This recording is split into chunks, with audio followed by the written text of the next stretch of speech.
All right, so what you're seeing behind me here is not a scene out of the movie World War Z.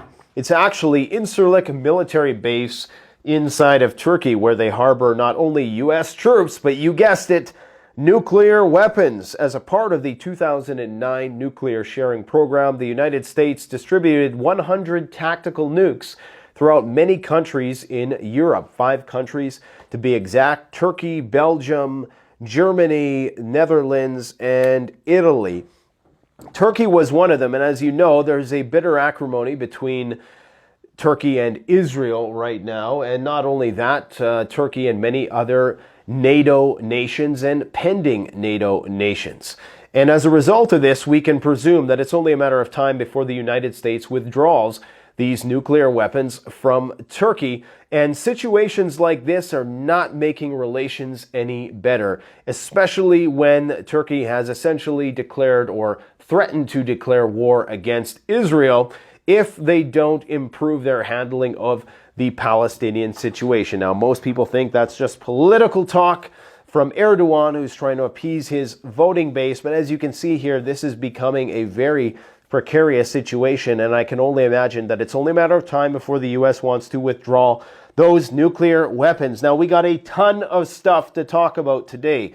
So much has been happening so fast. Let's talk about it. Okay, so we got the map, we got videos to share with you. Let me give you the brief rundown of what we need to talk about today. We have a U.S. nuclear submarine making its way to the Persian Gulf. We don't know if this is a nuclear-armed submarine, but we'll talk about the possibilities that it is. We also have a major attack on Lebanese civilians by the Israeli Defense Forces, which of course may catapult us up the escalation ladder into a full-scale war with Lebanon. The Iron Dome system is failing miserably lately. 5 hits on one city in Israel by Hezbollah today, all at the same time, and you got the defense system, the interceptors flying around, and they're hitting hospitals inside Israel or hitting residential buildings and things of that nature.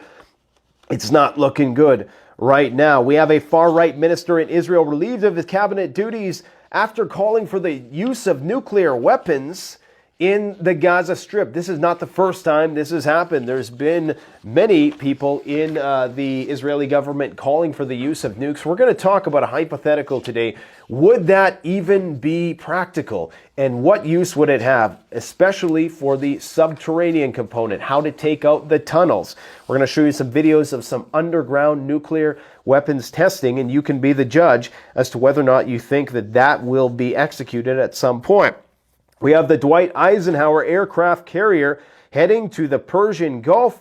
We have, Anthony Blinken making a quick photo op stop in Iraq for 2 hours, and then he bounced right away because apparently the Iraqi resistance forces are mobilizing. They're not happy about his presence. The CIA director, William Burns, has arrived in Tel Aviv at the time of making this video, and that's never good because where he goes, big wars seem to follow. Just like in Ukraine, after he went there, it was pretty much guaranteed that we're going to be in a long-term attritional war. We have the IDF saying that they are ready to strike and retaliate against Hezbollah's attacks today at any moment. They're just waiting for the order to do so. Israel has shot down another Houthi missile. There are rumors that a nephew of Netanyahu may have been killed in the Gaza Strip. If so, he is one to hold a grudge. Apparently, there's some rumors that his brother was killed by a Palestinian a long time ago, and that's part of the reason why he's got such a massive chip on his shoulder. But don't quote me about that. We got the Iranian foreign minister threatening the United States, and we got Hamas meeting the Ayatollah in Iran. We have all kinds of stuff going on in Russia and Ukraine, from major explosions at weapon storage facilities to very suspicious activity at a nuclear power plant. And we got some very interesting Northern Lights, Aurora Borealis, red skies that I don't think I've ever seen before. And we see a lot of Aurora Borealis up here. We also have the Ukrainians who claim to have sunk a Russian ship, and that is just scratching the surface of what we have to talk about today. Now, let's talk about, before we talk about the nuclear submarine, I just want to give you guys some perspective, okay, of what the nuclear situation in the world looks like right now. So this is the world for the most part, okay? So you can't see the United States, but the blues, that's the good guys, right? That's what we tell ourselves anyways. I guess we won't know until the afterlife, if you believe that sort of thing.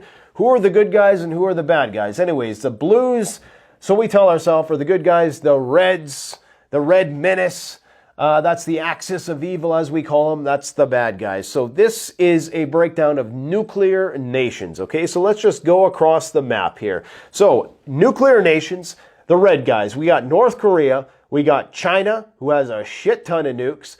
We got Pakistan, who has a few nukes. We have Iran, who we don't know if they have nukes. It's presumed that they could have them rather quickly. Some people speculate that they already have them, or if they wanted them, they could have them relatively quickly. And the idea that they're making them at such great depths in their deep underground military bunkers that they would be inaccessible even by U.S. bunker busting nuclear weapons. Okay, that's going to be important in a minute when we talk about the Ohio-class submarine, which is currently in the Persian Gulf, possibly for that very purpose. Of course, Russia has nukes all over the place. Novaya Zemlya up there, they got nuclear mobile platforms all over. They have nuclear submarines, and of course, they have their bombers. They have all three aspects of the nuclear triad, and they recently put some in Belarus. Now, in terms of the good guys, South Korea is hosting U.S. nuclear weapons right now in the form of an Ohio-class submarine, I do believe, but don't quote me on that. But I do know that there is some American nuclear weapons there right now. Tensions on the Korean Peninsula are higher than they've ever been. We have India, who theoretically, if they had to choose, I think they would still be on our side, even though they are currently a member of BRICS and they might be pulled in that direction. It's hard to say. They also have an affinity with the Israelis, so it's possible that that would be another binding force with us. So the Israelis, with the undisclosed amount of nuclear weapons, they claim they have about 300, or that's what some people speculate. They have, we don't know the yields of those. They're very secretive about it, obviously. They were provided a lot of that with the help and the assistance of the United States. There's nuclear facilities there that have been the target of strikes by the Yemenis. Of course, we have the 5 countries that are in possession of U.S. tactical nukes. Theoretically, Turkey is one of those countries. I say theoretically because we don't know if they still have them. You would think that in light of all the tensions between Turkey and NATO, the United States might withdraw those nuclear weapons, but maybe they don't want to do that because it's kind of a sign of trust between the nations, and it would incentivize Turkey to move eastward in terms of their alliances. Of course, we have Italy, Germany, Netherlands, Belgium, France, and London, and of course, the big dog on the block, the United States. Okay, and as you can see, all of our enemies, we have nuclear weapons very close to them, but here we are over here, and all we hear is crickets. So, but you can bet that there's a lot of big boys, city killers pointed at us by the Russians and the Chinese. Now, I just wanted to show you that so you have some perspective on what's going on the grand stage. Now, what we have is a U.S. Ohio-class nuclear submarine currently making its way to the Persian Gulf. What will be the purpose of this? This is not the first time there's been a U.S. nuclear submarine in the Persian Gulf. In fact, as far as I know, it happens every other year. So, I think in light of everything that is going on right now, this is of great concern in light of the fact that there are strike carrier groups moving in that same direction. Now, the question is this one of the 14 nuclear-armed Ohio-class submarines, which are nuclear-powered? They're all nuclear-powered, but not all of them are nuclear-armed. They carry a massive payload of nuclear weapons, up to 160 nuclear warheads in total, spread across several missiles, because each missile, I think, can have up to 8 warheads. And so the question is, are they threatening Iran with nuclear warheads here? That is the question. We don't know if this is conventional or not. But you can guarantee that right now it appears as though tensions between Iran and the United States are about to reach an inflection point as a result of all this stuff that is going on right now. We have Anthony Blinken doing a very fast circuit of the Middle East. He's been to Israel, I think he's been to Jordan, and he's going to Iraq, and then he's going to Turkey, and he's doing this all very quickly. I think he only spent a couple hours in Iraq. I personally think he just went there for the picture, just as a show of strength, a show of force, a show of solidarity. Didn't stay long. I don't even know if they got off the tarmac. They probably met in the airport. I think that he stayed relatively close to a place of egress because he's not very well liked. And there was some threats from the Iraqi resistance forces who are mobilizing as we speak, that had he come there, they would be doing more attacks. And it appears as though that's what they are about to do. Now, we got a lot of videos to show you today with respect to that. But that is something to keep in mind, is that the United States is sending out a lot of its chief envoys. Like you got the CIA Director William Burns heading to Israel as we speak to talk about God knows what, possibly to, in some way prepare the ground for a broader war within the region. Before I go any further here, and you could see, this is Anthony Blinken. He always looks so like depressed and despondent, like he just doesn't want to do this job anymore, but he has to because he's being blackmailed. Who knows? But he just doesn't want to do the job. And you can tell that he kind of has that look that he knows that some bad shit's about to happen. And I think by bad shit, we're talking about a massive war flaring up across the Middle East. So I guess time will tell. Now, I just want to talk a little bit about what I was talking about yesterday with respect to escalation management, because I was making the point that very few countries want to go to full-scale total war with each other. Even the ones that champion the military-industrial complex and benefit from that, many of those countries have a vested interest in keeping at a manageable stage of the escalatory ladder. Okay, so this is the escalation ladder. First, you start off with diplomatic signals and warnings. Then you go to economic sanctions. That's kind of where we are with China. Military maneuvers, no engagement. This is kind of where we are with China, Taiwan, North Korea, South Korea. Limited tactical actions. This is kind of where we are with Lebanon, Israel, where you're seeing these cross-border skirmishes, but you're not yet seeing widespread combat operations, but we're getting there. We're almost there, and I think after today, we're pretty much going to be there. Then, of course, we have what we're seeing right now in Ukraine, which is a war of attrition. Okay, we are trying to basically strategically defeat the other side without waging total war, where you mobilize everything for the complete annihilation of the enemy. Arguably, this is in some respects, or these two anyways, are kind of where Israel is with their war with the Gaza Strip. It's important to note that I made a point yesterday of saying that I don't think that Israel or Lebanon want to necessarily enter this realm, because neither of those countries are entirely self-sufficient. Now, some people came at me and said, well, Israel would never be, left, to itself. The United States would make sure that it had food and all this stuff. And I agree, but my point in making that video was that these countries, neither of them are self-sufficient. They're both net importers of food and energy, and Lebanon is dealing with a very high inflation rate. Now, a friend of mine who I talked to who knows a lot about this region said, in spite of the fact that there's a high inflation rate, the Lebanese people in Syria, they're used to, living hand to mouth.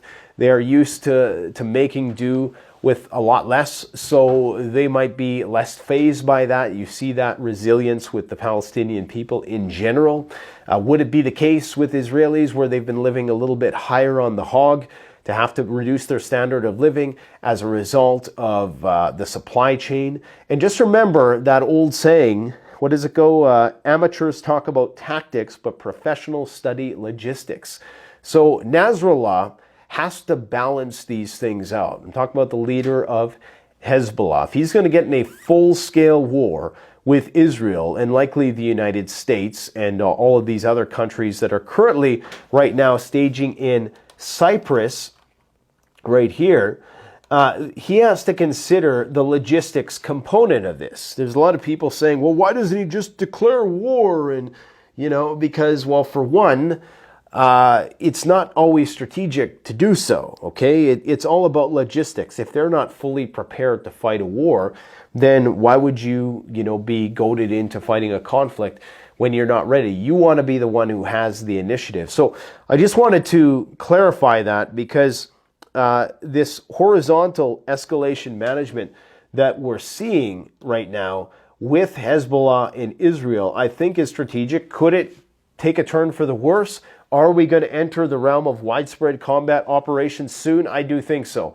And the reason why is because there was an attack on Lebanese civilians today. Now, Nasrallah said that this was a red line. And this is the problem with red lines. When any leader declares a red line, that gives your opponent leverage because they know that they can get you to do things if they step over that red line. And what if they want to provoke you to step over that red line when they know that you're not ready to back it up? So anyways, what happened today, officially 2 cars were traveling on the road between Atina and a Tyrone in southern Lebanon, and apparently a mother and her child was killed in that strike. And then in response to that, Hezbollah, I don't know if I can actually show you guys this, but in response to that, Hezbollah lit up a Israeli city and killed 1 person in a retaliatory strike. And there was 5 explosions here. Maybe I can just, I don't know if I should show you this because sometimes YouTube doesn't like this, but anyways, so these were hits, okay, because the actual Iron Dome system appears to be failing more and more for some reason. Are they dipping into some of their old, less reliable stock? Or what is going on with that? Of course, the Iron Dome system is expensive. Okay, these are the Iraqi resistance fighters. So we know that a major escalation is coming on the Lebanese front. It's only a matter of time. Because that Iron Dome system is failing, this is a war of attrition. As I've said, it costs about $50,000 for each Iron Dome interceptor and only $500 for one of these rockets. Was this a concerted effort? As much as Hezbollah and the IRGC, that is the Iranian Revolutionary Guard Corps, as much as they try to distance themselves from this, is there some sort of coordination going on here where Hamas and Hezbollah are going to exhaust the Iron Dome with their cheaper missiles? And then, of course, the Houthis and the Iranians and Hezbollah are going to come in with the bigger weapons. Give me 1 sec here to blow my nose, guys. I'm still sicker than a dog. I think I got COVID right now. It is not good. I'm hopped up on medication, and these videos keep getting later and later into the wee hours of the evening because it seems like around this time, this is when the news cycle kind of slows down a bit and I can stop and analyze things. Anyways, so the Iranians, they claim to have been spying on this Dwight Eisenhower aircraft carrier. Now, they released this very quick video. Now, the Iranians are notorious for spying on American ships. After all, like if there's something in the Persian Gulf, not this picture, I think this is just, I don't know if this is video game footage or what. So take this with a grain of salt, but it would not be beyond the realm of possibility that the Iranians, whose country is right there, and I'll show you on the map in case you don't know the geography of the region. So we have the Persian Gulf, okay, so Iran is right here. This is Iran, and this is where this U.S. aircraft carrier is going to be based out of. So it's not a very strategic place for it to be positioned. They're going there, obviously, to police this waterway because this is where 20% of the world's oil flows through. The Iranians have threatened to shut it down. Now, the Iranians do have their own fleet of submarines. I believe they have 4 Kilo class submarines, which are slightly bigger submarines, and a lot of these are quite old. And then they have smaller submarines that have a much smaller crew. I'll see if I have a picture of that. So this is one of their smaller submarines. So you can see the guys standing there relative to the size.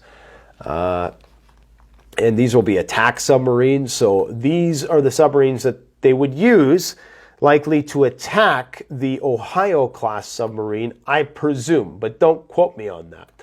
Okay? But so that's the situation that we're looking at in the Persian Gulf. What do we got to talk about next? Iraq is calling to close its U.S. embassies and expel all Americans from the bases. Well, I don't think that the Americans want that, because then they got no bait. Then they got no reason to be there. Look at this. This is a work order that went out by the Islamic Resistance. In the name of God to Jane. Now, this is a translation. But every time they do an attack on an American military base, they post this convenient work order, hey, look at us, we did it, come get us, type memo to the world. And they put the date, and they put the address, and their watermark, and the whole 9 yards. At the night, the Mujahideen of the Islamic Resistance in Iraq, Al-Zafirin group, targeted several targets in the Al-Assad base, which houses the American occupation forces. Fortunately, there's been no deaths yet, but they keep doing this, and I think they're just waiting for the green light from Hezbollah, who effectively is the mouthpiece for the Iranians. He's going to be giving another speech in a few days, and I think after his first presentation, which was rather, it didn't meet people's expectations. A lot of people wanted him to come out guns blazing. I gave reasons as to why it wasn't strategic for him to do so and why he didn't take the bait that was being put in front of him. But now that you have Lebanese civilians killed, it's likely that there will be escalation. We already have an Israeli that was shot, so now the Israelis are going to respond in kind, and it's going to go back and forth and continue to escalate. We have CIA Director William Burns arriving in Tel Aviv as we speak. So what the outcome of that is going to be, I don't know. Why would the CIA Director be in Tel Aviv? I don't know. What role would he possibly have in a war? Well, obviously, they might have some intelligence on various things, and he might be coming to disclose that intelligence about what Lebanon or what Israel's adversaries might be planning. Like I said, Israel shot down a Houthi missile. Apparently, Israel is the first in the world to shoot down an enemy missile outside of the atmosphere. Now, I'm not sure if they used an American Patriot missile system to do that, or what systems they utilized. Was it the THAAD system? I don't know. But, I guess that's good for the Israelis, but it's just another sign. The fact that the Yemenis are continuing to shoot these missiles at all is pretty insane, that they're trying to call that kind of heat on themselves. According to the Iranian foreign minister, he says that the U.S. will face grave consequences if hostilities in Gaza are not brought to an end. Iran's defense minister warned on Sunday, our advice to the Americans is to immediately stop the war in Gaza and implement a ceasefire. Otherwise, they will be hit hard. So, I guess we're going to find out. Those be fighting words by the sounds of things. Everywhere you look, there are people mobilizing. Now, this right here, this is an underground nuclear explosion, okay? Now, some people suspect that the only way to take out this vast network of tunnels that currently lie underneath Gaza is to utilize this sort of method. Now, I don't think they're going to, but this is just one possibility. This would be a way that they could minimize the amount of radioactive fallout that would spread to Israel. However, I would presume that the soil itself would be contaminated and the water table would be contaminated, and for the most part, this might be uninhabitable for a period of time anyways. And maybe that's not what they want, because they want to build some kind of theme park or who knows what. But something to consider, if they wanted to do that, they would have to likely use numerous smaller, lower yield nuclear weapons. And that would be the only way that you could effectively destroy these tunnels, which are below the depth that you can reach with bunker busters. Bunker busters, I think, can go down about 30 meters. And a lot of these tunnels are down past that, like 60 meters. I think they were specifically designed, some of the main ones, to be below the range of those bunker busting weapons. Now, this is an interesting thing that happened in Energodar. So this is the Zaporozhye nuclear power plant. I don't know what the hell is going on here. Was this some sort of freak electrical accident? It's possible. Was this a targeting of the actual nuclear power station itself? I'm sure we would know by now if that was the case. But this is a video being circulated right now. It could be just some kind of explosion and the reflection of the light off the clouds. You know, it's hard to say. It could just be secondary explosions. It could be an ammo depot. But interesting anyways. There was another massive explosion near Mariupol today, which almost looked like a nuke. And that one was definitely an ammo dump. So Ukraine is still, you know, taking it to the Ruskies. They're still, in spite of the fact that things aren't going so well and morale is very low, they're utilizing their long-range missile systems that or medium range, I guess you could say, that they've been given from the British and the French and the Americans, the HIMARS, the long-range HIMARS. They've been using them well. So something is working out for them. This is that one. I don't know if I can show you this or not. I probably can show you it. Yeah, so this is that explosion. It was just massive, like a massive explosion. Huge explosion. Ukraine making it count. And we had a very strong geomagnetic storm tonight, which produced some very interesting aurora borealis. Red skies that I personally have never seen before up here. I've never seen this before. Some people are going to say, well, that's, you know, this is a sign of the end of days or something, or it's a sign of the pole shift. That's what people are saying. Who knows, man? Who knows? According to Zelensky, Russia, Iran, and North Korea sponsored the Hamas attack on Israel. Interesting. He might be going to visit Israel next week. By the sounds of things, yeah, he's saying that this was all coordinated by the Russians, the Iranians, and the North Koreans. So take it with a grain of salt. North Korea is going to do a satellite launch, which is going to, well, they say a satellite launch. We don't know what it will be exactly. Is it going to be an EMP-armed satellite, like some people suspect they already have up there, that they're going to activate when the time comes? Who knows? But they are going to be getting assistance from the Russians in order to do this. Now, there's one more thing I want to show you guys, and this was apparently a missile test done by the Russians. This is a SLBM test.